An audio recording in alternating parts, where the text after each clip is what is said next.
There are moments that don't announce themselves. They arrive the way the desert heat does, quietly, without warning, and by the time you understand what's happening, you're already inside it. Arizona territory.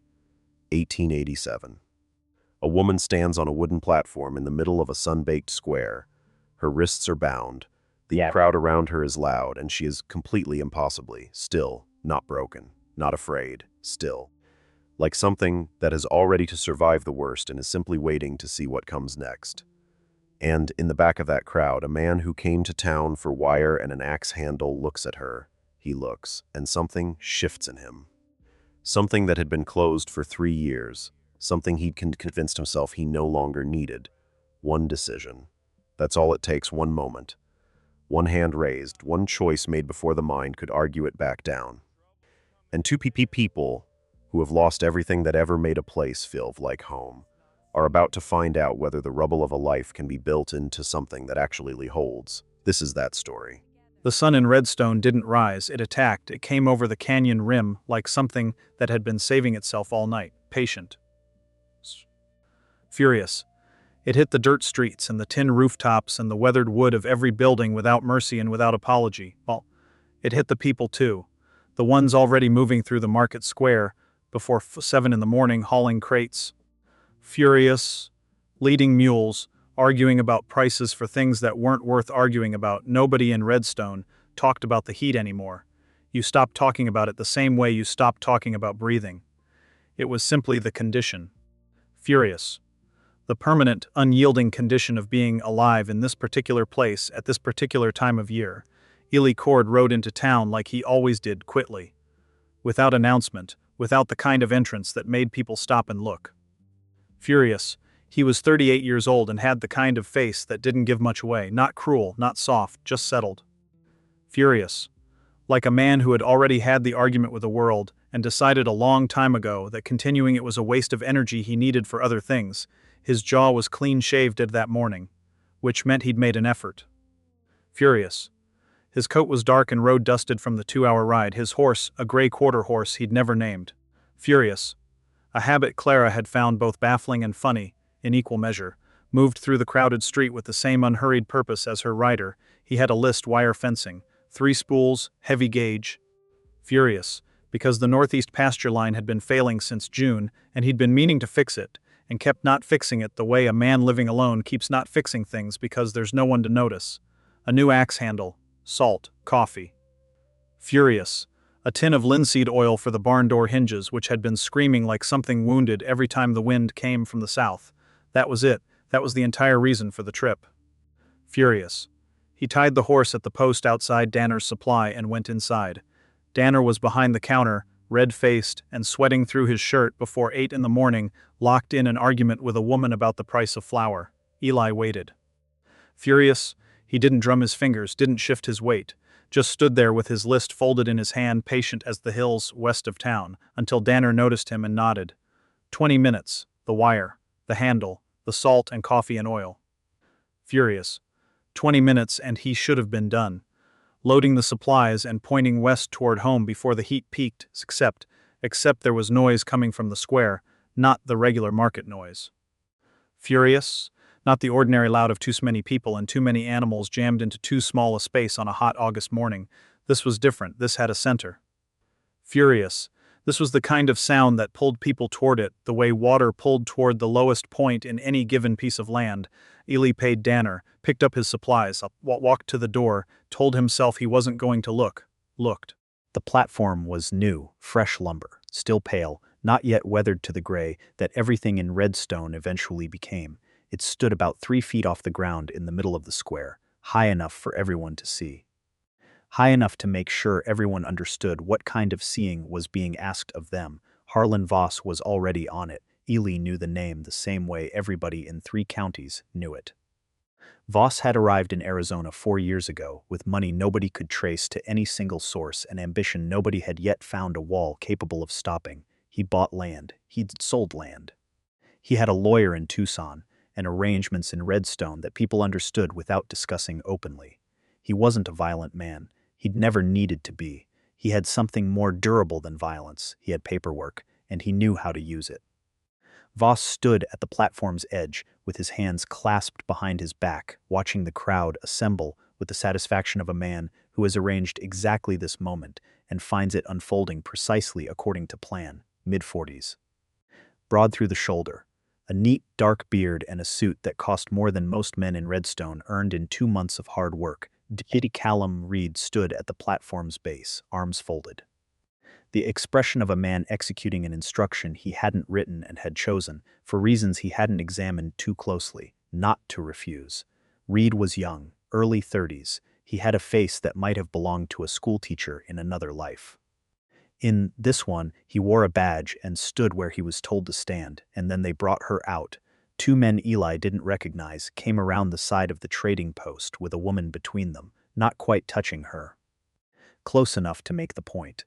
Hired men, the kind that traveled with money rather than loyalty, whose direction was always determined by whoever was paying this week. Her wrists were bound in front of her with rope. She was Apache. That was clear at once. Her hair was long and black, and had come loose from however it had been arranged, falling across her face and shoulders in strands. She wore a dress that wasn't hers, too large, too plain. The kind of garment thrown at someone without thought for fit or dignity. Her moccasins were worn nearly through at the heel. She was young, mid-20s, and she was upright, not just standing. There was a different word for what she was doing. And standing wasn't it. Her chin was level, her shoulders were back. Her dark eyes moved across the assembled crowd steadily, without apology, without performance. She was reading them, every face, every posture. Every person in that square was being weighed by a woman who had learned, at considerable cost, to identify danger in its earliest form. She was not afraid. Or if she was, and she would have had every reason to be, she had placed the fear somewhere it couldn't be seen, had folded it away into some interior space and closed the door on it, and was standing in the sun in front of a crowd of strangers, with a stillness that was not emptiness but its exact opposite. Ellie stopped walking. He hadn't planned to stop. His feet made the decision and informed the rest of him afterward. The crowd was already talking. He could hear them from where he stood. Last woman from the Kantian pursuit. They say she ran for 3 days before they. Chiricahua. The band from the eastern. Voss has the territorial authorization. Reed signed off himself. Voss raised one hand. The crowd settled, gentlemen. His voice was the voice of a man who had practiced being listened to until it required no effort at all. Smooth. Measured. The voice of someone who understood that how you said a thing was often more important than what you said. What you see before you is a matter of lawful territorial resettlement under properly documented authorization. The bidding will proceed according to established practice. The buyer assumes full legal responsibility, lawfully. The word sat in Eli's chest like something with a bad edge on it. He told himself, "You are one man with a hardware list." He told himself, "This is the world as it is, not as it should be." He told himself, "There is nothing one man can do here that changes what this place is." He told himself all of it, carefully and in order. The way a man reasons with himself when he is trying to make himself move and finding his feet have other ideas. Then Voss began the bidding, and the crowd made a sound. It was the casualness of it. That was what moved through Eli, like cold water in a hot room. Not cruelty. Cruelty he could have named and put somewhere. This was indifference. The sound of people treating something that should have stopped every person in that square, as though it were just another transaction on just another August morning in Redstone.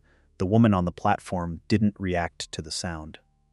She kept looking, and for exactly 1 second, her gaze crossed the crowd and found Eli Cord standing at the edge with his supplies under his arm and his jaw set and something happening in his expression that he wasn't yet aware of.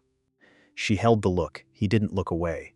Neither did she. Something passed between them in that second. He couldn't have named it. It didn't require a name to be real. The bidding moved fast at first. A rancher from east of Redstone, land heavy and labor thin, started it. A man in a merchant's coat joined in. 2 men near the back who seemed to be treating the whole thing as sport, elbowing each other, calling out numbers with the looseness of men who weren't serious but enjoyed being loud.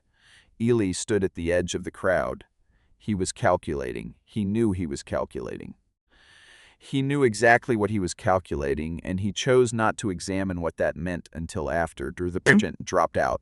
The two men in the back made one final joke between themselves and went quiet. It was down to the rancher from east of town and a man Eli didn't know. Heavyset, standing with the comfortable authority of someone accustomed to getting what he wanted without explaining himself. His eyes moved over the platform with an expression that had no polite name. Ellie raised his hand, not dramatically, not with announcement, just up. One hand, cleanly, without hesitation, as though some part of him had been waiting to recognize the moment and had simply recognized it now. The square went quiet in stages. The people nearest to Eli first, then spreading outward as they turned to see, then the far edge of the crowd. Then finally even the two men at the back who stopped joking, because Eli Cord did not do this. The whole town knew it. He didn't hire hands. He barely came to town. He had run Hunt 300 alone for 3 years without asking anyone for anything. He did not participate in auctions. He did not raise his hand in public squares. He was the kind of man who went about his business so quietly that people sometimes forgot he existed until he was standing right in front of them. His hand was up. The rancher from east of town looked at him. Held the look for several seconds. Searched Eli's face for uncertainty, for bluff, for anything suggesting this was not exactly what it appeared to be. Of nothing. Stepped back, the heavyset man opened his mouth. Ellie looked at him. Simply looked. With the full, quiet weight of everything he was and everything he'd already decided, the man closed his mouth. Voss raised his gavel. Built a pause the way a performer builds it, then sold. The crowd split as Eli walked toward the platform, not from respect, from the particular uncertainty that makes people unconsciously step aside from someone who knows exactly where they're going, even when no one else does. He climbed the 3 steps, stood in front of her. Up close she was. He hadn't prepared himself. She was entirely, completely peasant, not performing composure, actually present in the way of someone who had decided, somewhere in the past days or weeks, to be wholly inside every moment because the alternative was to disappear, and disappearing was not something she was willing to do. Her eyes were working, taking him apart with careful precision, the way you disassemble something unfamiliar to understand whether it's safe. No fear in them, something more controlled than fear. Something forged in circumstances he could only guess the outline of. He pulled the knife from his belt. She didn't move, didn't tighten, step back. Cut the rope. The frayed ends dropped between them onto the platform boards.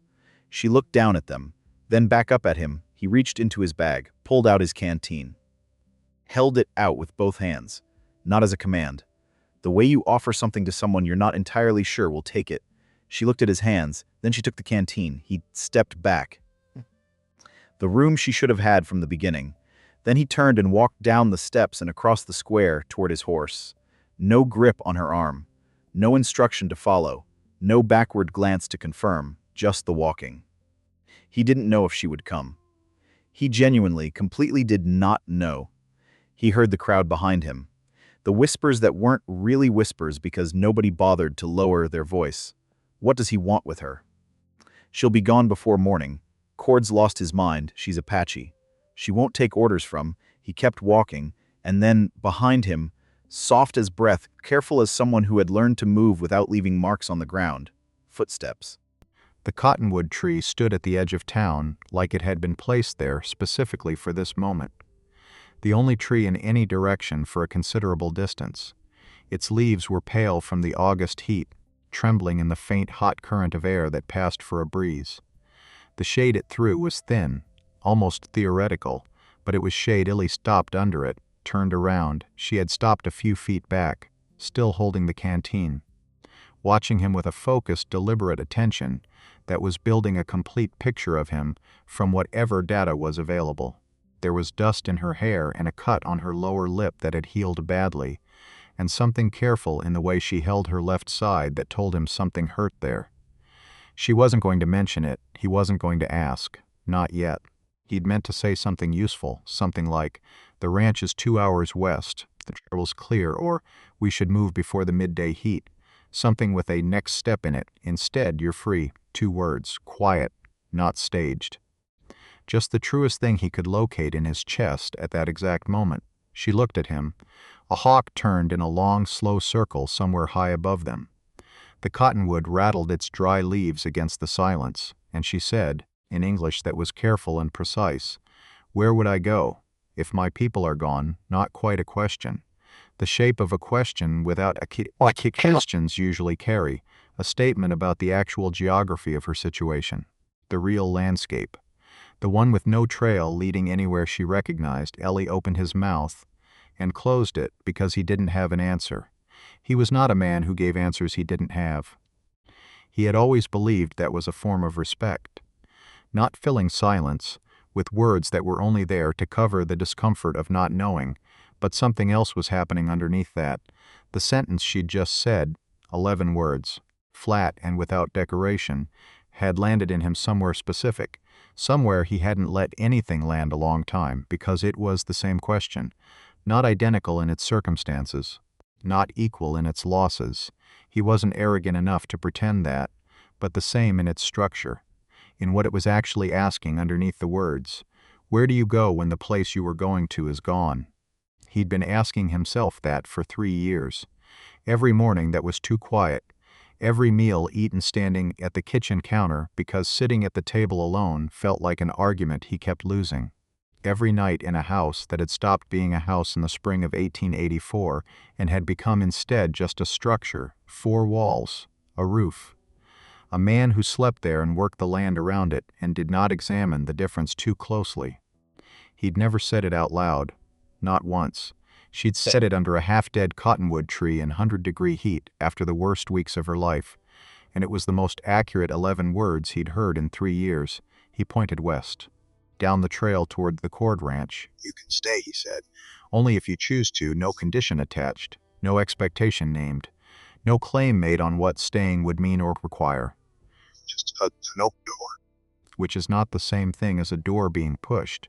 She looked at the desert, looked at him, looked at the canteen in her hands, a long moment. Then she walked to his horse and stood beside it, not asking for help, not close enough to suggest anything except, "I am going in this direction. I have decided." He went back to Danner's stable and bought the bay mare he'd been considering for 2 months, paid the asking price without negotiating, which was unlike him, and chose not to think about why. They rode west out of Redstone without speaking. The town fell away behind them. The desert opened ahead, wide and hot, and without opinion, and the sky above it was the particular blue that looks like something decided once and final. He asked her name after half an hour. "Saya," she said. "Eli Cord." That was all for a while, and it was, somehow, enough. Before any of that, before the platform and the canteen and the 11 words under the cottonwood, there was a morning in early April of 1884. The desert had done the thing it occasionally did in spring, covered itself briefly in small yellow flowers, low to the ground. A wash of pale color that lasted maybe 2 weeks before the heat burned it all back to dust and rock, and what this place actually was. Clara had been sick since February, not the dramatic kind of sick, the quiet kind. The kind that announces itself gradually and then, once you've understood what it is, moves with a patience that feels almost deliberate. She had been, her whole life, a woman of considerable energy, curious, quick. The kind of person who filled rooms not with loudness, but with a quality of attention. The way she paid attention to things, to people, to the small specific details of the world that most people walk past without registering.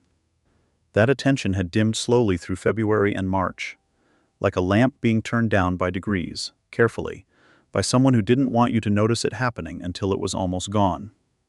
On that particular morning in April, she was lying still, looking at the ceiling with a concentration that had become, over the past weeks, one of her characteristic expressions, as though the ceiling held a problem worth solving. Eli had come in with coffee, sat in the chair he'd pulled to her bedside sometime in March and hadn't moved back. "You're going to be lonely," she said. "Don't," he said. "Eli, don't do that." She turned her head and looked at him. She had always been able to look past whatever he was presenting on the surface and find what was actually happening underneath. He had never decided whether he loved or resented that quality, and had concluded it didn't matter because it was simply part of what she was. "The ranch will keep you busy," she said. But you know busy isn't the same thing, he knew. He'd always known. He didn't say so, "Promise me something." He hadn't wanted to make a promise. Making a promise meant accepting what the promise acknowledged.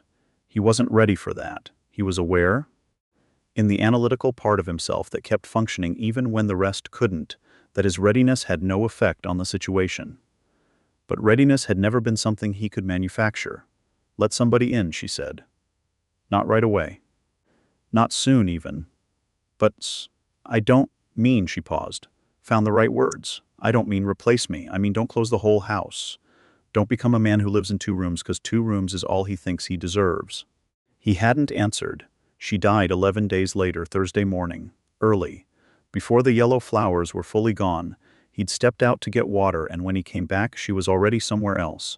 The room was just a room. The ranch was just a structure. Eli Cord was 35 years old and standing in his own house with a cup of water he no longer needed, and no particular reason he could identify to set it down. He closed the room at the end of the hall that same afternoon, told himself it was practical. A man alone didn't need that many rooms. He had been telling himself practical things for 3 years and had become very good at it. He had discovered it was possible to run a working ranch, maintain the necessary relationships in town, and conduct an entire life on the surface of things without going underneath. Without sitting with the specific weight of what he had lost and what the days were like without it. He was good at it. He was so good at it that he had almost stopped noticing he was doing it. The ranch came into view in the early afternoon, not dramatically, not the way places arrive in stories. It appeared around a bend in the trail the way it always did. Gradual, honest, the way real things tend to arrive, gray wood. A porch that needed new boards on the left side. A barn in considerably better than the house, because Eli has always been more deliberate about his animals than his own comfort. And the animals didn't have opinions about that arrangement. Which she appreciated. It sat low against the foothills, solid. Like something that had decided to be there and wasn't interested in being questioned about it. Saya said nothing when she saw it. But she looked at it for a long moment before she looked away, taking it in completely carefully, without the performance of reaction. They dismounted at the fence. Eli took both horses to the barn. She stood in the yard when he came back out. Still looking at the house. Not moving toward it or away from it. The room at the end of the hall, he said. He stopped, because he hadn't planned to say that. He hadn't planned anything about this morning, and here he was. Standing in his own yard with a woman he'd known for 2 hours. Offering a room he hadn't opened in 3 years. You can have it, he finished. She turned and looked at him with a direct, weighing attention. I will not take what belongs to someone else, she said. No accusation in it, just a statement she was. He was quiet for a moment. The barn door creaked behind him in the south wind. The hinges he'd bought linseed oil for. Not yet applied. It doesn't belong to anyone anymore, he said. The first night at the Cord Ranch was not comfortable. It wasn't supposed to be. Eli made food, beans, salt pork, coffee strong enough to stand a spoon in. He set 2 places at the table, and then stood back and looked at the 2 places for a moment that was slightly longer than necessary. 3 years of one place. 2 places looked like a different kind of life. Like a statement he hadn't written yet but was apparently already making. He continued. Saya sat at the table and ate with a controlled deliberateness that told him she was managing hunger rather than simply responding to it. Like the hunger was something to be negotiated with, not surrendered to. He respected that without saying so. They didn't speak during the meal. After, he took her down the hall. He went into the room first, opened the window, pulled the dust cover off the narrow bed Clara had used for afternoon reading when the main bedroom got too hot. He tried not to look at the shelf with the creek stones, the small collection Clara had been adding to since she was a girl. Smooth, flat stones from specific creeks, each one chosen for a reason she'd sometimes explain and sometimes keep to herself. He knew they were there without looking directly. They occupied space in his awareness the way unfinished things tend to. Saya stood in the doorway. She looked at the room, at the stones, at the books, a Bible, 2 novels, slim poetry volume Eli had never read but couldn't move. Then at him, your wife, she said. Yes, when? 3 years ago. She received this without the uncomfortable pivot most people made when they collided with someone else's grief, the sudden subject change, the reflexive apology that meant nothing specific. She simply took it in and let it be what it was. She went into the room. He pulled the door to, not fully closed, just nearly, and walked back to his own room and sat on the edge of his bed with his hands on his knees and looked at the floor. He had let someone into the house. He had not meant to do that today. He had meant to buy wire and an axe handle and be home before the afternoon heat peaked. Clara would have found that funny. She had always been better at letting things arrive when they arrived, at not arguing with the timing of things. He had always been the one who needed to plan. To understand the shape of it before it happened, this had happened before he'd understood the shape of it. He lay back, stared at the ceiling. The water stain in the left corner from the rain 2 winters ago, patched but never replastered. Outside, the desert did what it did at night, expanded. The temperature dropped in that sudden, committed way that still surprised people who hadn't lived in it, as though the desert had 2 entirely separate personalities and maintained the boundary between them with strict discipline. Furnace by day, something vast and oddly quiet by night. From the room at the end of the hall, nothing, no sound at all. She was 26 years old, the last one left, lying in a room that smelled like another woman's life, in a house belonging to a man she'd known for a few hours. In a territory that had spent the better part of a decade making clear there was no place in it for her people, and she had chosen to be here anyway, not because she had no choice. She'd had a choice under that cottonwood. The desert was right there. She knew how to survive in it better than anyone in Redstone, better than Eli, better than the army men who'd spent months chasing her people through terrain they never fully understood. She had stayed. He turned that over in the dark for a while. What it meant to make that choice. What it cost. What it said about the kind of person who could make it. He closed his eyes, somewhere in the western hills. A coyote said something to the night in a language nobody had bothered to write down. Eli listened to it for a while, then he slept. In Redstone, Harlan Voss did not sleep. He sat at his desk in the second-floor office above the land registry, with the lamp turned low and a glass of whiskey at his elbow, and considered Eli Cord the way a chess player considers a piece that has moved unexpectedly, not with anger. With interest. There was a difference, and maintaining that difference was, in Voss's experience, the key to most things. He had arranged the auction carefully. He had chosen Eli Cord specifically. This was important to understand. He had not simply allowed a random buyer to take the woman. He had positioned things, the timing, the crowd, the moment, so that Eli would be there and would do what Voss had calculated a man of his particular character would do when presented with that particular kind of injustice in a public square. Voss was a student of character. It was his most valuable skill, more useful than his legal knowledge or his financial instincts. He could read what a man would do under pressure the way a tracker reads ground, by looking for the signs that were always there. For anyone who knew what to look for, Eli Cord. Honest to a degree that was professionally inconvenient, solitary, self-sufficient, not cruel. The kind of man who had decided the world wasn't going to be improved by his commentary on it and had simply gotten on with things. But underneath the quiet, and this was what Voss had read correctly, underneath the quiet was a man who still cared, still felt things, still had a line he wouldn't cross, and would cross other things entirely to defend. That was useful. A man who didn't care was useless. A man who cared too obviously was also useless. Too reactive, too easy to predict incorrectly. But a man who cared quietly, who moved only when something essential was at stake. Who could be trusted by someone with no reason to trust anyone? That was a key. If you had the right lock, Voss had known about the document for 8 months. He'd learned of it through a contact in the Territorial Records Office. A filing from 1871, a federal land agreement between the territorial government and the Chiricahua Band, establishing federal oversight of the Western Hill region. A region that now contained a substantial portion of Voss's land acquisitions. He had consulted 3 lawyers separately. Each had said, carefully, that if the document was valid, his holdings in the Western Hills were built on ground that could shift without much warning. He needed to know whether the document still existed.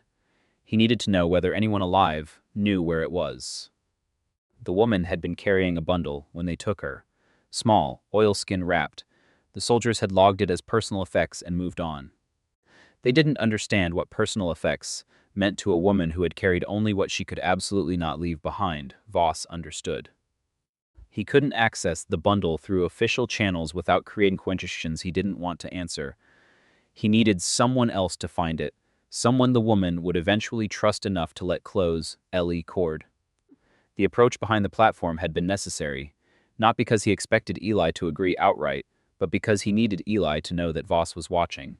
That was the first pressure point, not a demand, just awareness. The second pressure point was already in motion. Deputy Callum Reed had, that afternoon, begun the paperwork for a territorial resettlement review.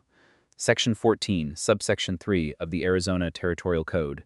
Reed had looked at the forms, looked at Voss, then looked at the window for a long moment before picking up the pen. Reed was not a bad man. Voss was clear about that in his own accounting. Reed was a man with a family in Tucson and a salary that didn't quite reach the edges of his obligations, and a clear understanding that the badge he wore was only as durable as the goodwill of the people who'd helped him get it. Which made him useful. The filing would establish a legal question about the validity of the transfer. Not a verdict, just a question, not the kind that required a hearing. The kind that gave Voss a room, a table, and the opportunity to make Eli Cord an offer in a context where not accepting it had a defined cost, 14 days. That was what the code allowed. 14 days was enough time for trust to begin forming at the Cord Ranch. For the woman to begin feeling that she was in a place that was, if not safe, then at least not immediately dangerous. For her to begin, perhaps, to put something down, to take something out. Voss was a patient man. He raised his glass, not to anyone in particular, just acknowledgement of the game as it stood, and drank, set the glass down. Blew out the lamp, in the dark above the land registry, in Redstone on a hot August night in 1887.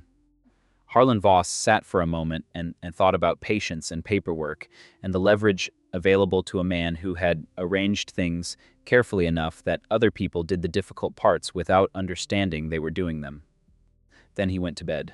The next morning, Eli was up before the light changed. He always was. He made coffee, stood on the porch with the cup in his hand and watched the dark become gray, and then slowly, reluctantly, the color it was going to be for the day.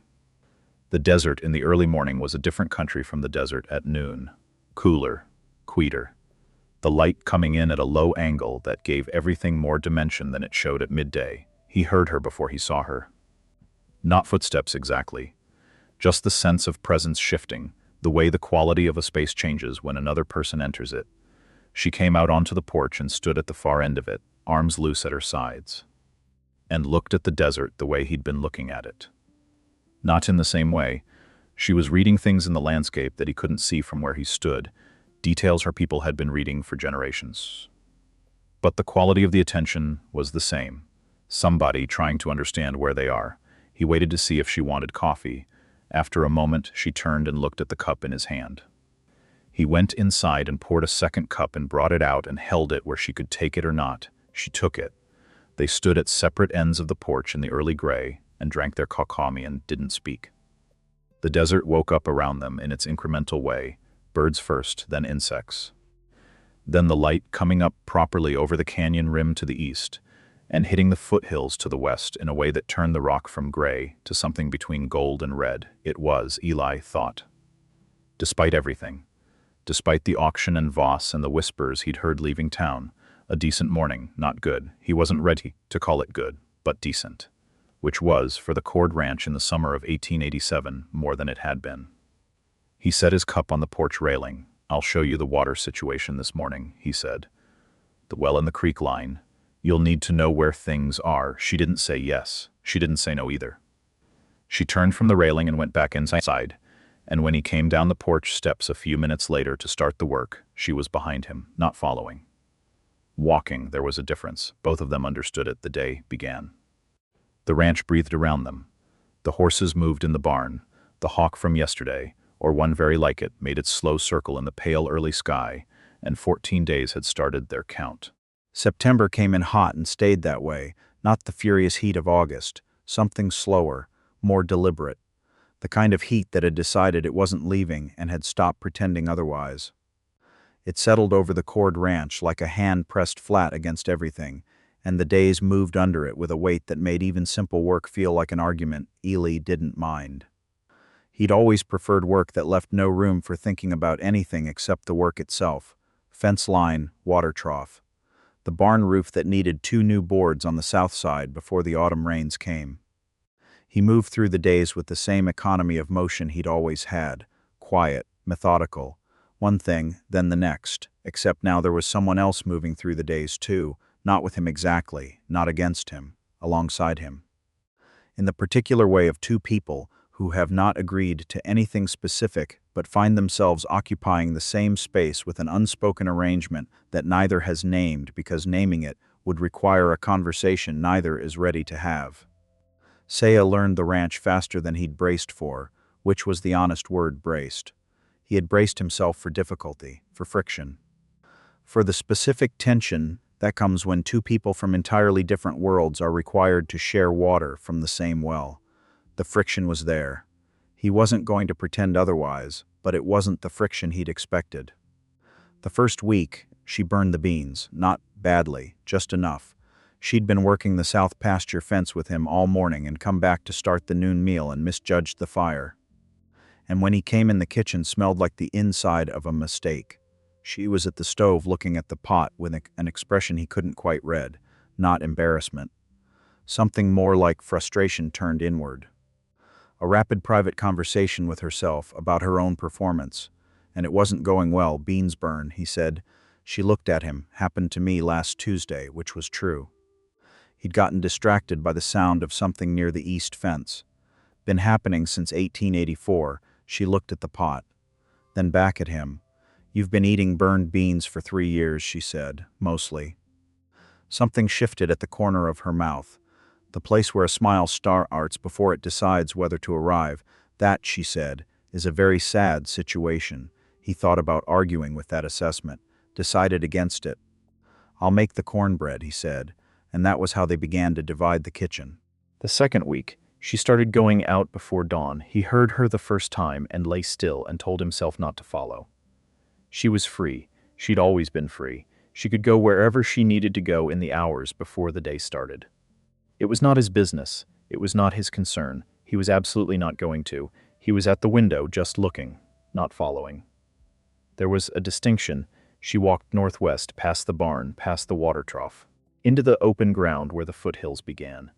She moved with a purpose he couldn't read, no visible destination, but not wandering either.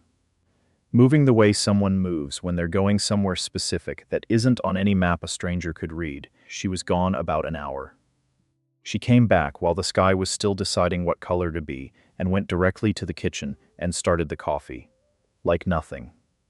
Like it was simply part of the day that had always been part of the day. He didn't ask. She didn't explain. The third morning, she came back with a handful of plants, dried at the stem, small pale flowers. She set them on the kitchen table and started the coffee and didn't look at him. He looked at the plants. Headache, she said, without being asked. Or fever. Either one. He looked at her. Your medicine shelf. She nodded toward the corner cupboard. A tin of salve, some bandage cloth, a bottle of whiskey that was medicinal in the only way most whiskey in Arizona was medicinal. It's not very good. No, he agreed. I'll fill in what I can from what's out there. He looked at the plants again. All right, he said, and that was how she began to put things on his shelves. The reading lessons started by accident, which was the honest way to say it, though Eli suspected later that nothing Saya did was entirely by accident. She was too deliberate for accident, too careful about what she put into the world and when. It was a Thursday evening in the third week of September. He was at the table after dinner trying to read a land document, official territorial language. The kind written specifically to resist easy understanding, and frowning at it the way he frowned at things that wouldn't yield directly, she'd taken to sitting at the table in the evenings, not to talk, just to be there. He'd noticed she was uncomfortable in the closed-off parts of the house, the hallway, the back of the main room away from windows. But at the table, with the lamp between them and the porch door open and the night air moving through, she was not relaxed. That wasn't the right word, settled. She was watching him frown at the document. What does it say, she said, trying to work that out. Read it to me. He looked up. She looked back, patient, waiting. He read a passage aloud. She listened. Not the expression of someone hearing sounds, but someone actively building meaning from components, cross-referencing against what she already knew, filling gaps in real time. The second part, she said when he stopped. Read it again. He did. It says they can take it, she said.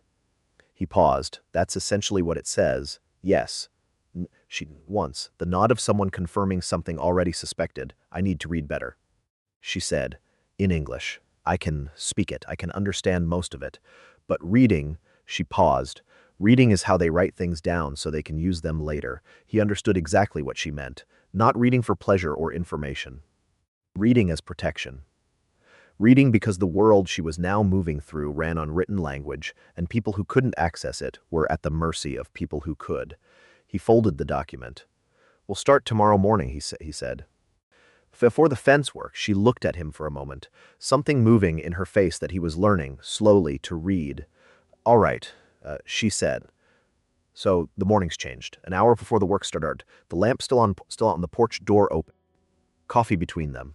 He would write words, and she would read them back. Then sentences, then passages. She was faster than he'd expected, and he'd stopped expecting things, or was trying to, and she retained everything, every word. Every pattern. Filed away with a precision that made his own reading feel careless by comparison. Within 2 weeks, she was reading the land document herself. Within 3, she had questions he couldn't answer. Get a different document, she said. From the registry. From before 1875, what am I looking for? She looked at him steadily. You'll know it when you see it. He filed that away. Didn't push, but he filed it. She was teaching him things too, not formally, in the way knowledge about the physical world gets transmitted. By demonstration, by doing the thing alongside someone, until the doing becomes its own instruction, the water reading first. He'd been drawing from the same creek line for 3 years. A reliable system, he'd thought. The creek fed the main trough and the overflow handled the kitchen use, and it worked.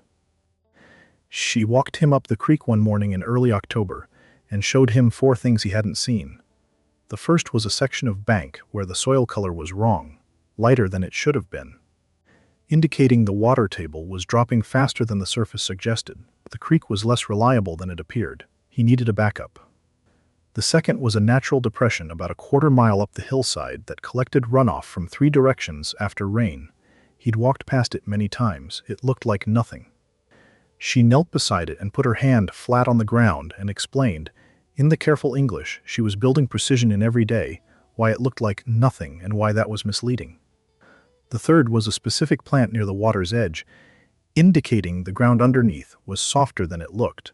His cattle had been walking that edge in the late afternoons. The bank would give eventually.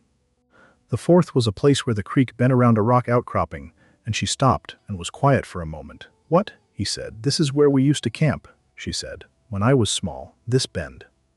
The water's different here. Slower. She said it without apparent emotion. Like a landmark noted on a map, he didn't say anything, because anything he might have said would have been inadequate. And he'd learned, was still learning, that inadequate words were worse than none when the thing being acknowledged was the size of what she'd lost. They stood there for a moment.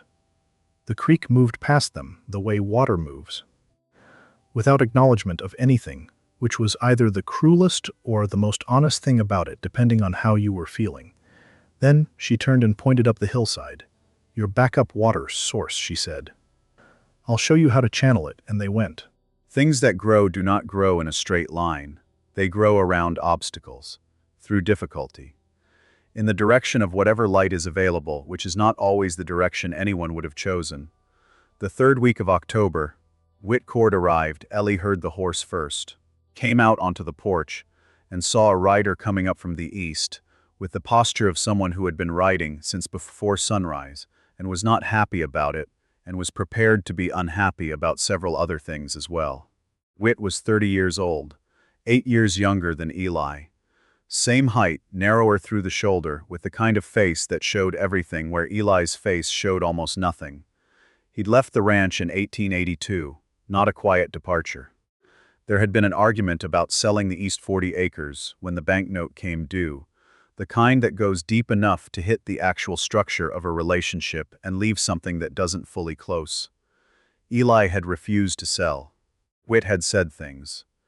Eli had said less, but what he said had landed harder. Whit had ridden east, and the silence between them had settled the way silence does when neither party is willing to be the one who ends it. 5 years of letters that came twice a year and said very little. And now Whit was at the gate of the Cord Ranch at 7:30 in the morning. with road dust on his face, and an expression trying to be neutral and not quite managing it. "Whit," Eli said. Eli Whit tied his horse, looked at the barn, the house, the yard. Place looks the same, mostly. Whit stepped up onto the porch and started to say something, and then Saya came around the side of the house from the direction of the kitchen garden with her hands full of dried herbs and stopped. Whit stopped. Eli watched his brother's face do what faces do when they encounter something entirely outside what they prepared for. A rapid, visible recalibration. Eyes moving from Saya to Eli and back. "Eli," Whit said. "Whit, this is Saya." "Saya, my brother Whit." Saya looked at Whit with the same direct, thorough attention she'd given Eli the first day. It's faster this time, like she'd gotten more efficient at it. Or like what she found didn't require as long to categorize. Whit cored. She said, "Ma'am," Whit said, automatic. Whatever he'd expected to feel, his manners had arrived before his opinions. Which was something, at least. Saya went back inside. The porch held a moment of quiet. Inside, Eli said. The conversation in the kitchen was not comfortable. Whit had heard. Of course he had. Redstone was not a large town, and news from it traveled with the efficiency of news that people find interesting. And the story of Eli Cord raising his hand at that auction had been interesting enough to travel considerably further than Redstone. He'd heard it in Tucson, 2 weeks ago. From 3 separate people, he'd spent 2 weeks deciding whether to come. Then came anyway because he was Whit, and Whit had never been able to leave a thing alone once it got under his skin. He sat at the kitchen table with his coffee and said what he'd apparently been composing for 2 weeks. "I'm not here to fight with you." "All right," Eli said. "I'm worried I heard you. She's Apache, Eli, I'm aware. There are people in this county who are going to—" "I know what people in this county are going to do," Eli said. Quiet, not raised, but with a weight that made Whit pause. "I've been living in this county for 15 years. I made the decision knowing what people would do." Whit looked at his coffee, then at the window, then back. "Why?" he said, one word. The size of a much larger question. Ellie was quiet for a moment, "Because if I hadn't," he said, "someone else would have. And you know what that looks like." Whit knew. He didn't say so. But he knew. "That's not a complete reason," Whit said. "No," Eli said. "It's not." Another quiet. The kitchen held it. Outside, the south wind moved through the yard, and the barn door swung on its hinge and made the sound it always made. The sound of the linseed oil still sitting in the supply cabinet. Still not applied. "She's staying?" Whit said. "She chooses to." Whit looked at him for a long time. Eli let him look. Had nothing to hide and no interest in hiding it. Clara would have. Whit started. "Don't," Eli said. Not harshly, just clearly. Whit closed his mouth. "She's herself," Eli said. "Whatever you're about to say. She's not a comparison to anything." Whit sat with that. He had always been, underneath the loud and the opinions, a man capable of actually sitting with something once he'd been made to. The arguing was the surface. Underneath, if you waited, something could think. He waited now. Whit looked out the window. Saya was visible in the yard, working near the garden wall. Moving with the economical precision she brought to everything. "The east fence still needs work," Whit said finally. "Yes, I know how to fix it. I know you do." Something shifted in Whit's face. The years and the silence and the specific weight of brothers who have let too much time go without saying the necessary things. "I could stay a few days," Whit said. "Rooms at the end of the hall," Eli said. Whit nodded once. And that was how the Cord brothers began the slow, unpracticed work of finding each other again. Not with a speech. Not with an apology. Not yet.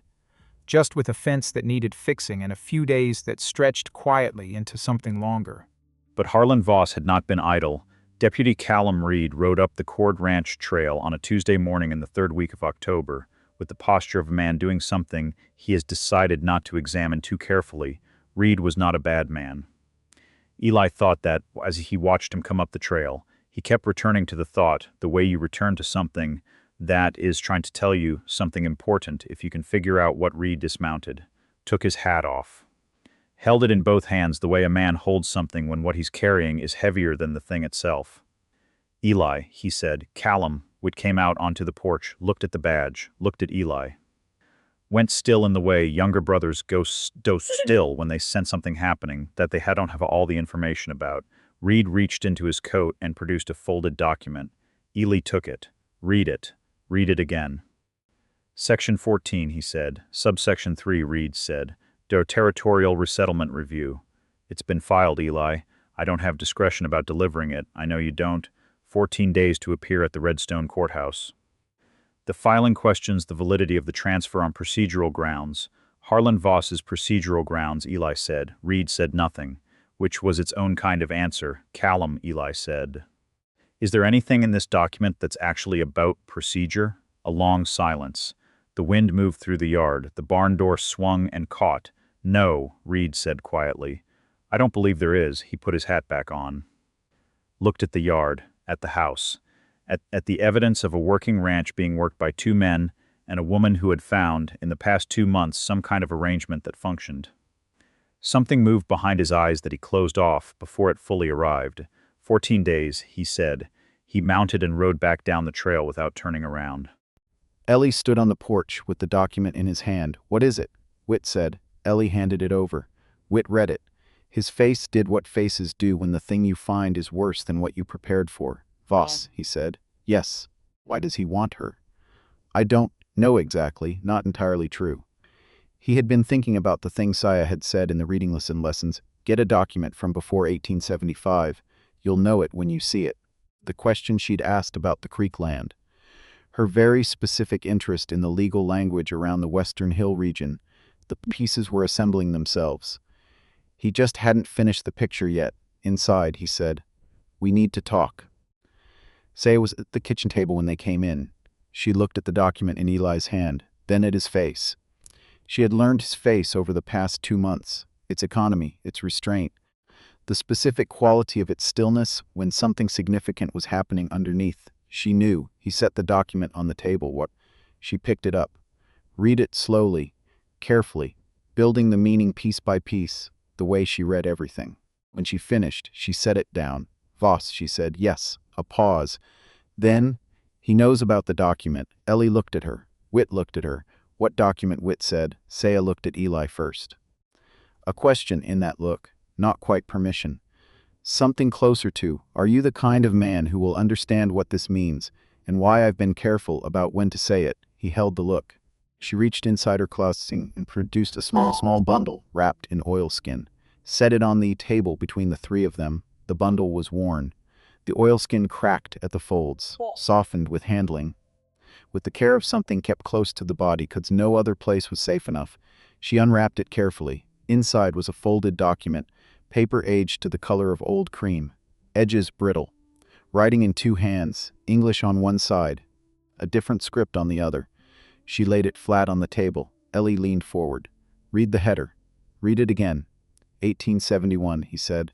Federal land agreement, she said, between the territorial government of Arizona and the Chiricahua Band, establishing federal oversight of the Western Hill region. She paused.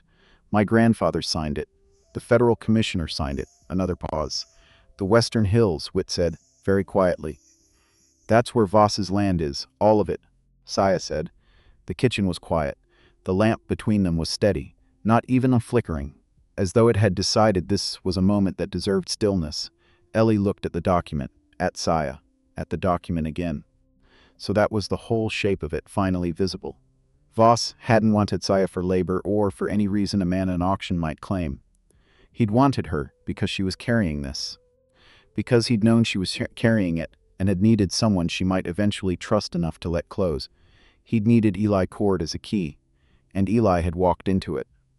Had stood in that square with his hardware list and done exactly what Voss had calculated he'd do. Except Voss had miscalculated on one significant point. He'd assumed that Eli, once he understood the situation, would weigh his options and eventually make the practical choice. Cooperate with the man holding the most cards. Harlan Voss did not know Eli Cord as well as he thought he did. Whit, Eli said.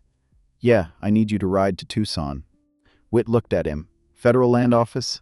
Federal Land Office. I need to know who the original commissioner was, whether he's still alive, whether there's a corresponding record in the Federal Registry.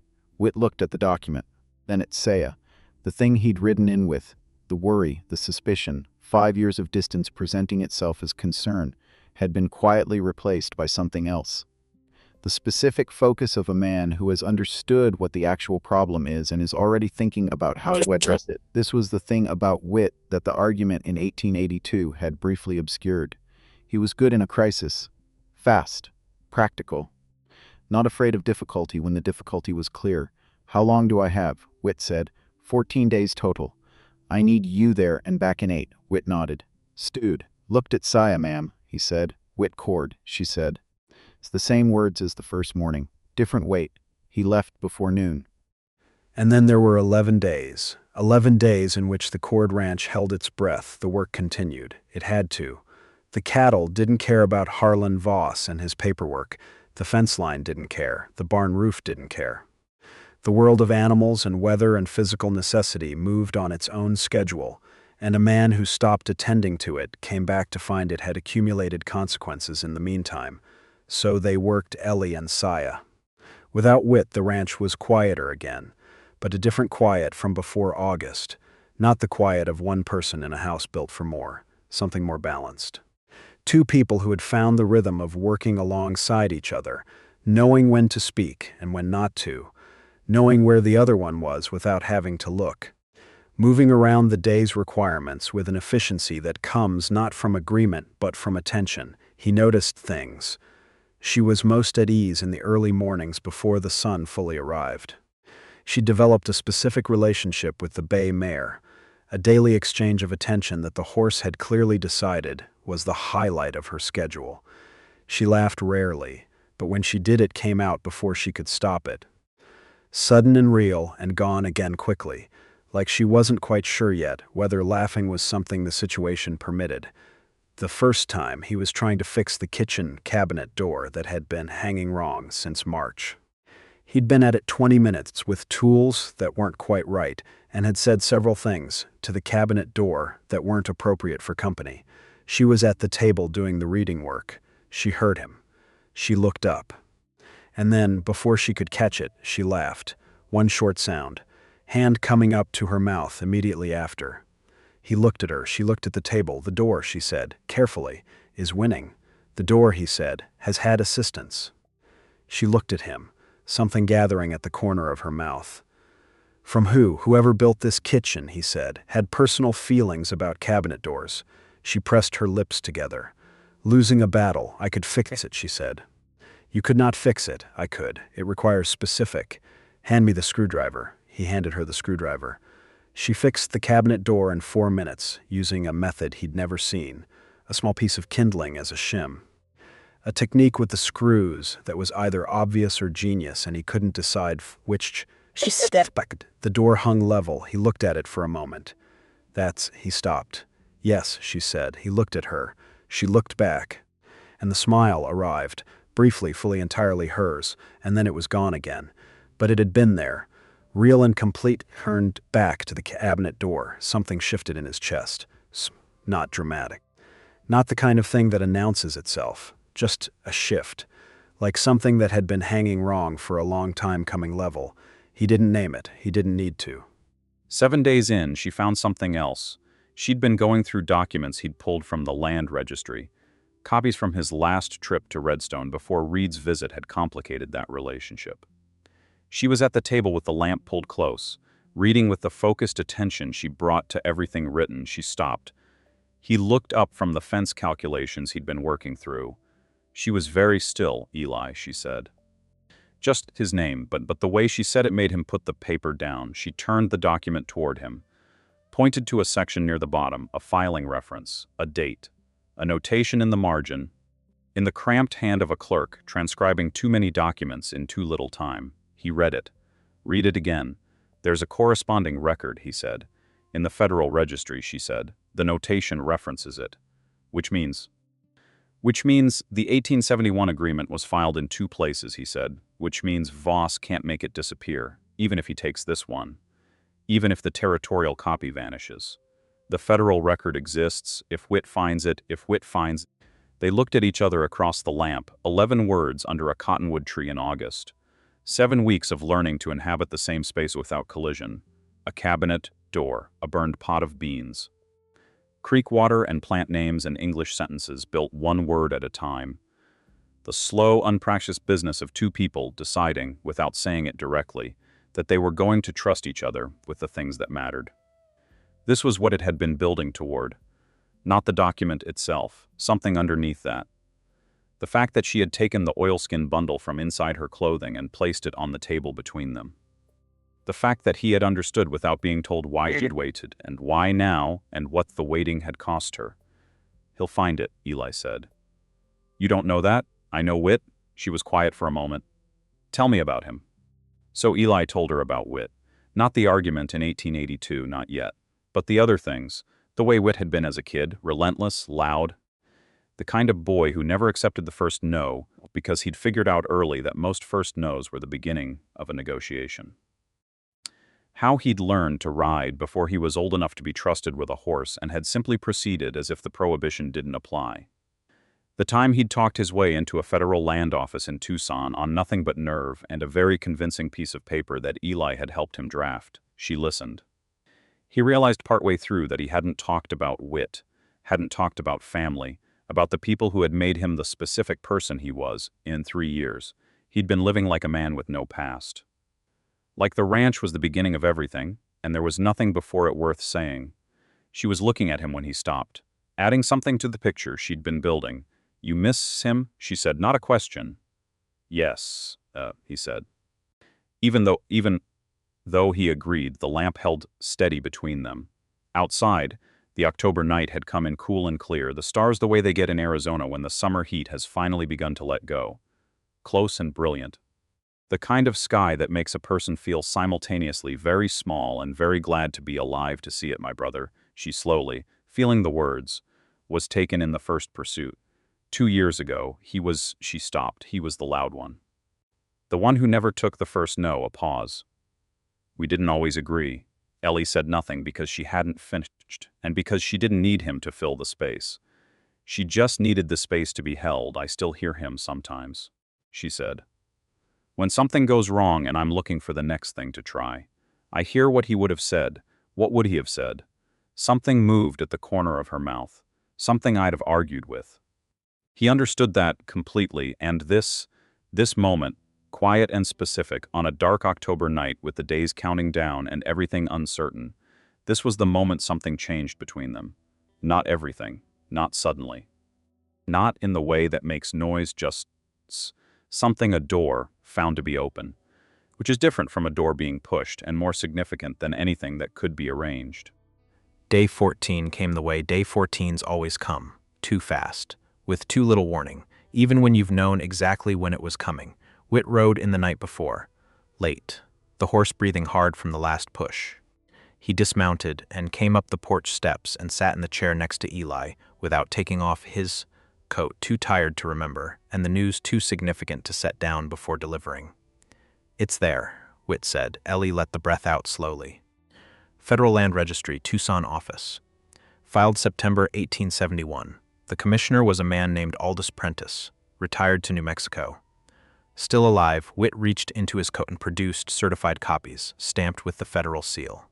"I had 3 made. 1 stays with you. 1 goes to the courthouse. One stays with Saya," Eli said. Whit looked at him. "It's hers," Eli said. Whit nodded once, slowly, like finishing a thought he'd been working on for 8 days. "She know what she's walking into tomorrow?" Whit said, "I'll tell her tonight. Voss will have lawyers, I know. Reed will be there, I know." Eli. Whit looked at him with the open face that had always been his most honest feature. "You got a plan?" Ellie looked at the stars, the same brilliant, indifferent, ancient stars that had been there before any of this, before the auction, before 1871, before the Cord Ranch, before all the legal mechanisms and territorial codes that men had invented to manage what they couldn't otherwise control. "Not exactly," he said.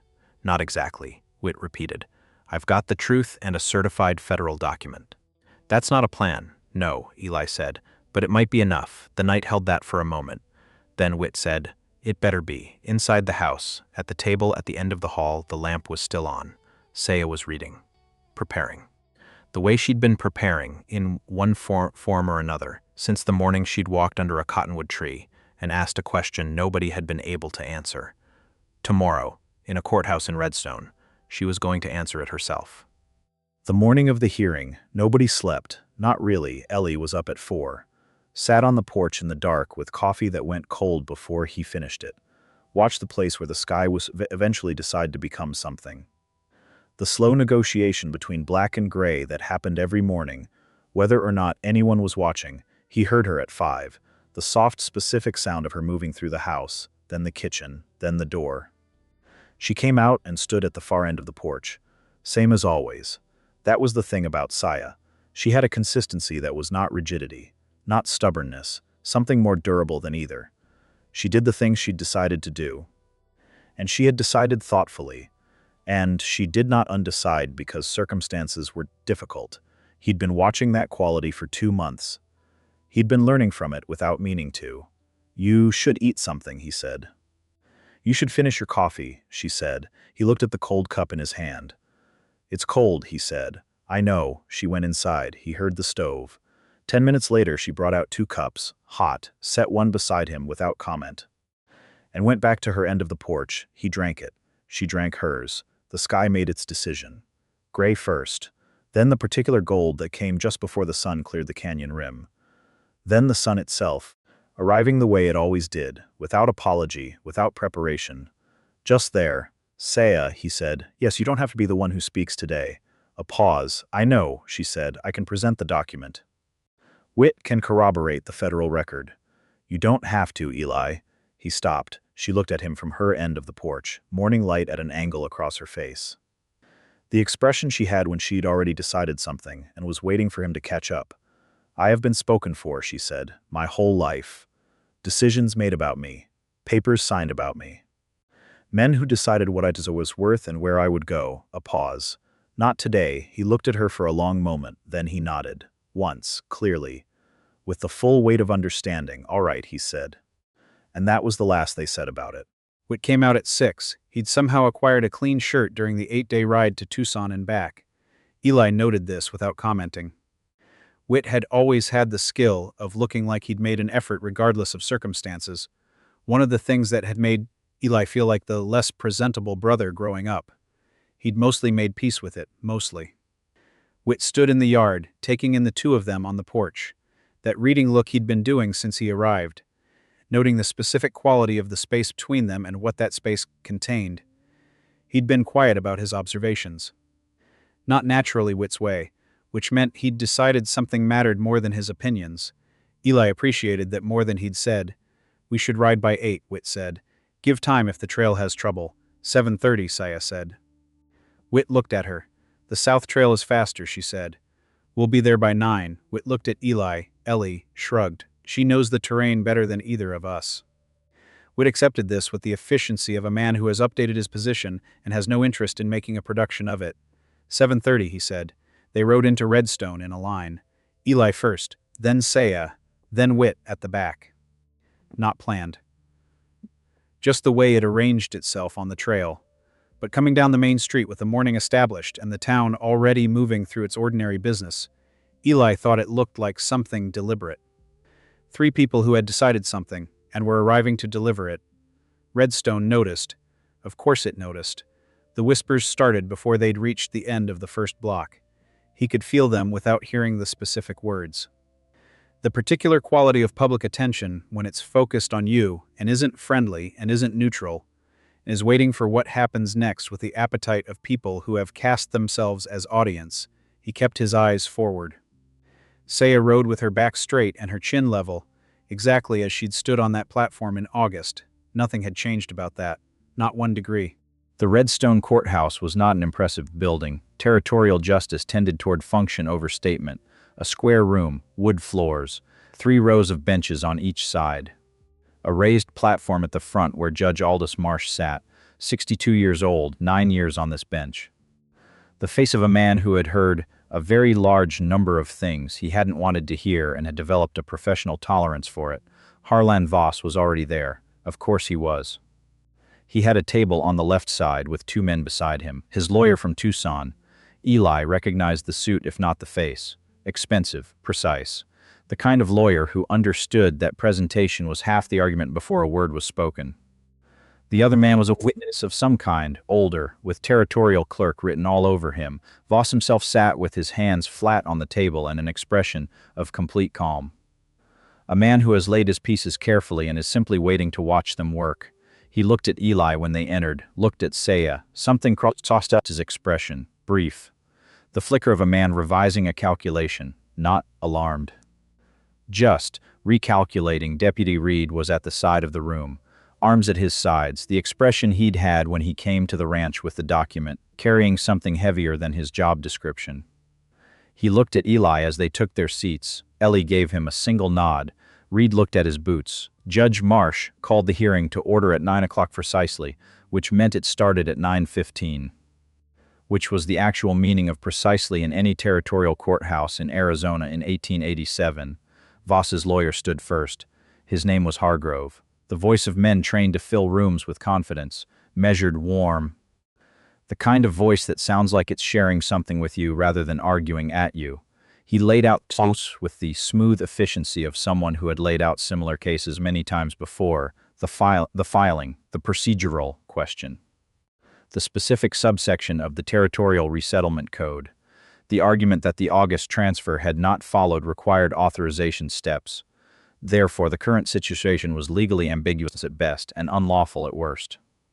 He didn't mention Voss's land interests. He didn't mention the Western Hills. He didn't mention the 1871 agreement. He was too good for that. He knew what not to say as well as what to say. Eli listened. He watched Marsh listening. Marsh had the expression of a judge hearing the foreground of an argument, while aware there is a background he hasn't been shown yet, not hostile to Voss, not predisposed. Just experienced in the specific art of identifying what is not being said. That was something. Maybe Hargrove finished, sat down, arranged his papers. Looked at Eli's side of the room with the polite patience of a man expecting an adequate response and prepared to be disappointed. Eli stood. He was not a lawyer. He had no prepared remarks. He had a land document, a federal registry reference, and the truth, which was, in his experience, neither the most powerful nor most reliable thing to bring into a room, but was what he had. He stated the facts plainly. The auction, his purchase, his decision to give Saya her freedom, the subsequent filing, which he noted had arrived exactly 14 days after the purchase, suggesting preparation rather than discovery. He presented the certified federal registry reference. Set it on the table in front of Marsh. Marsh looked at it. His expression shifted just slightly. He looked at Hargrove, then at Voss. Voss's face remained calm, but his hands on the table moved, just the smallest adjustment of position. That kind of movement a very controlled man makes when something arrives that he didn't fully plan for. Hargrove was already standing, Your Honor. The existence of a historical federal document doesn't address the procedural question currently before. It might, Marsh said. Quiet, not loud, just conclusive. Hargrove stopped. If there is a prior federal agreement governing the status of the Western Hill region, Marsh said, and if that agreement is valid and on file with the Federal Registry, then the procedural authority under which this filing was made becomes significantly more complicated. He looked at the document. Do you have the original? Ellie looked at Saya, because this was the moment. The exact moment he'd described to her the night before at the kitchen table. This is where it turns, he'd said. This is where it needs to be you. She was already standing. The room went quiet in stages, the way it had in the square in August when he'd raised his hand. In waves, outward from the center, people on the benches first. Then the shift in Hargrove's posture. Then Voss, who had been so careful with his expression all morning, who had maintained that professional calm through everything. Voss looked at Saya, standing, and something happened in his face that he didn't fully control, not fear. Not guilt, recognition maybe. Of what he'd underestimated. Saya walked at the front of the room. She walked the way she always walked, the way she'd walked out of the auction square in August. Purposeful, unhurried. Like the space she was moving through was hers to move through. Which it was, which it had always been, which no piece of territorial paperwork could make otherwise, because that particular truth was not the kind that lived in documents. She stood before Judge Marsh. He looked at her carefully. You are the subject of this filing, he said. Yes, she said. Her English clear, precise. The months of mornings at the kitchen table in the lamplight. The two of them building the language word by careful word were in every syllable. You wish to address the court. Yes. Marsh looked at Hargrove, looked at Voss, looked back at her. Proceed, he said. She reached into her clothing and produced the oilskin bundle. Unrip it with the deliberate care of someone when handling something that is not just paper, but the last physical record of a people who no longer existed in sufficient numbers to speak for themselves. Set the document flat on the table in front of Marsh, then she spoke, not loudly. She didn't need to. The room was completely silent in the way rooms are silent, only when everyone in them has simultaneously understood that something significant is happening.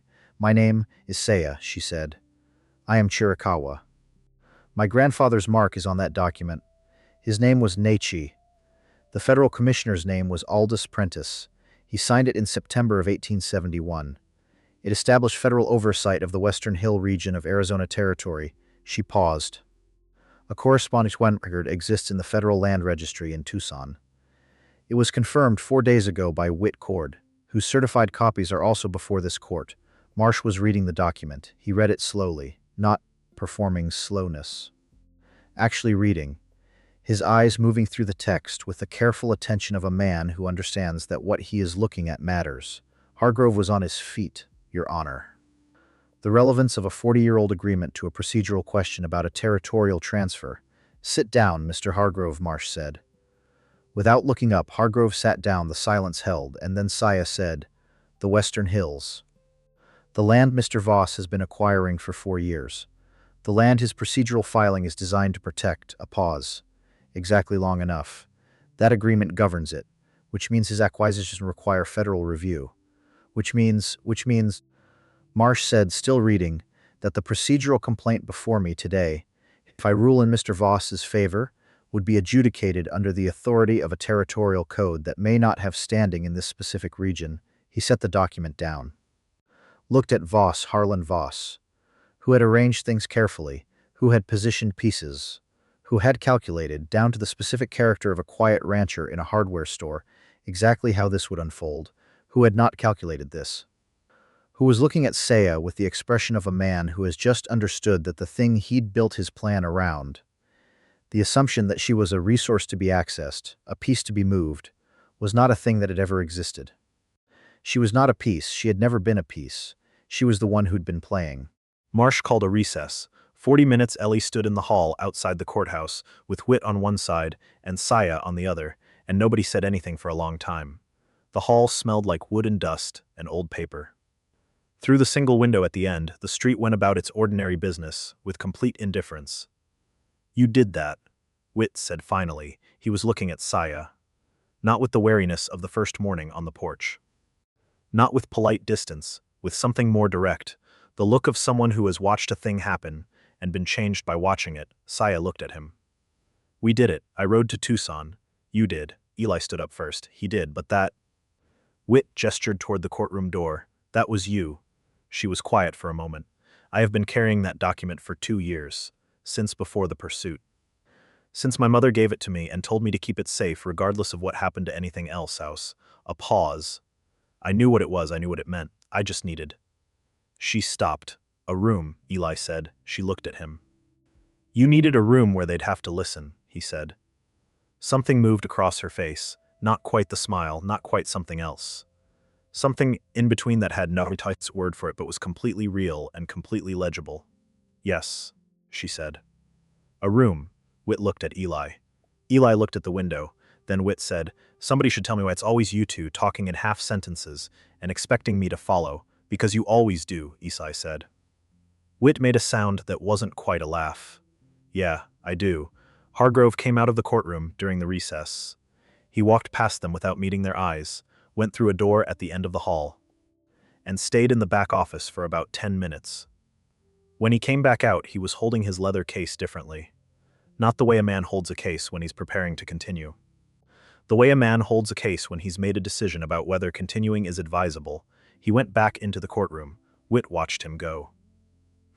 He said. Yeah, Eli said. They went back in. Voss was still at his table, same chair.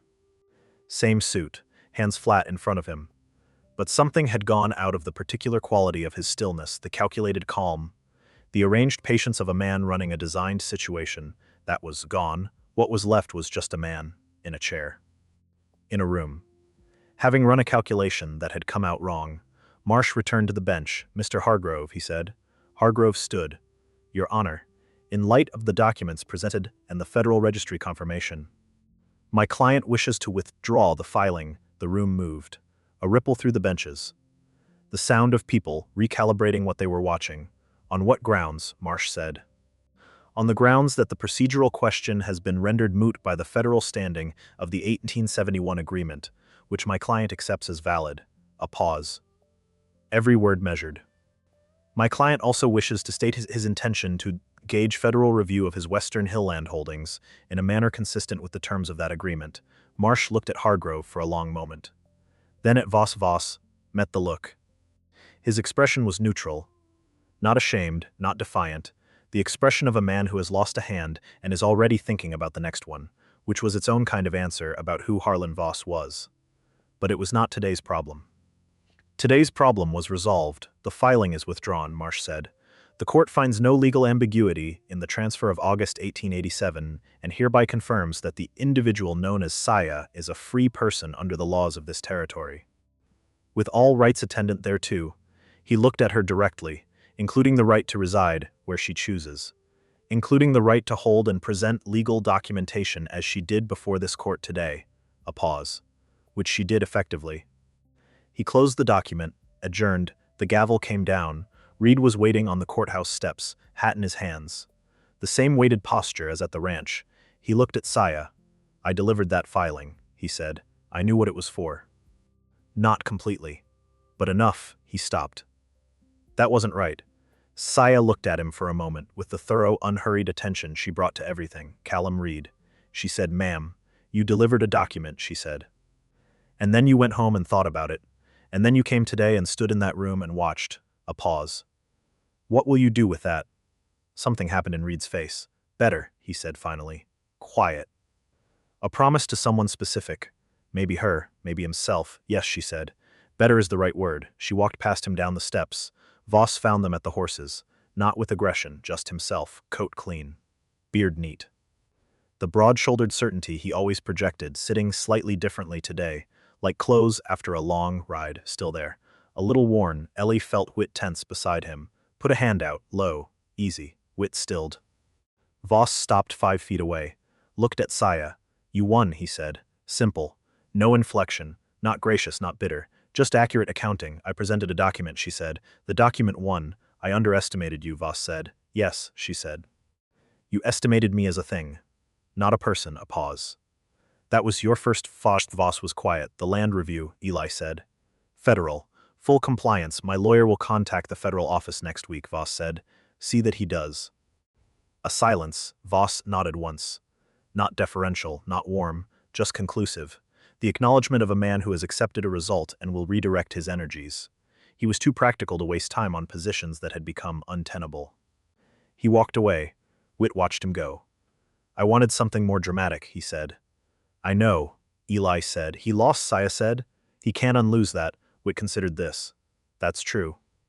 Sometimes that's what it looks like," she said. "When it's over," Whit thought about that for a moment.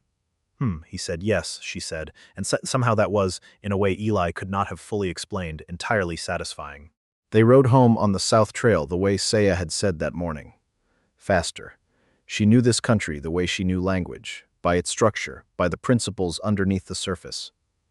Not just where things were, but why they were there and what that meant about everything else. He'd been learning that.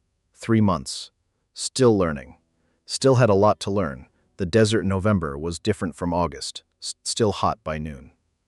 But something else in it now, a quality in the light that was more honest maybe about what it was, less performing, more simply being. He rode beside her, not behind, not ahead, beside, not planned, just the way it arranged itself.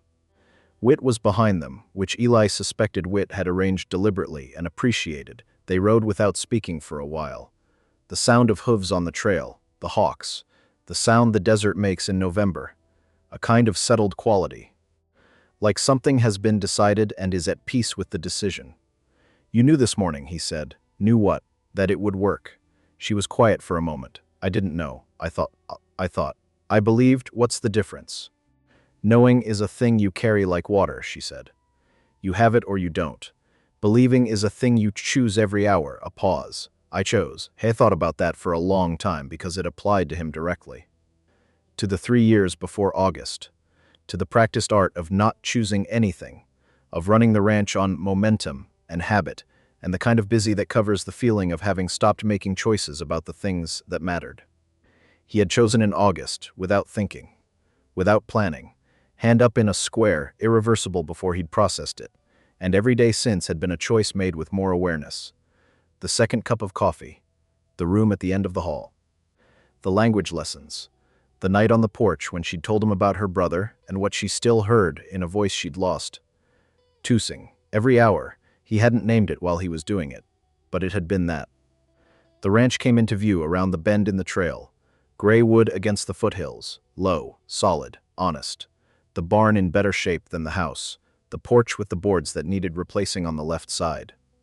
The south window that caught the afternoon light at an angle Clara had specifically chosen, and that Eli had never been able to make himself change. He looked at it differently than he had 3 months ago, not transformed. The same ranch.